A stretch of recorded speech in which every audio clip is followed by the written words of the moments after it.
Сливадан вареньені енді духовкада жасап көрдім. Өте керемет, өзінің витаминін өзі сақтап тұрады, тез дайындалады. Көбігін алып бірнеше сағат қайнатуды қажет етпейді. Сливаны жуып тазалап, сүйегін алып тастайсыздар. Противенге қантты сеуіп, осы сливаны тізбектеп салып, үстіне тағы да қантты сеуіп, лимонның 2 тілімін салып, духовкаға 180 градусқа 40 минутқа жібересіздер. Арасында араластырасыздар.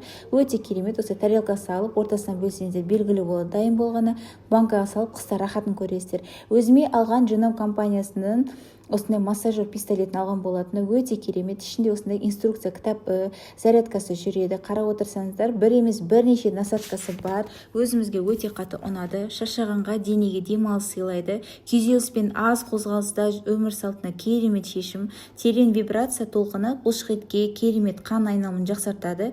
Бойыңызға сергектік пен жеңілдік сыйлайды. Барлық ақпаратты осы видеоның астына қалдыратын боламын. Өздеріңіз қарап шықсаңыздар болады.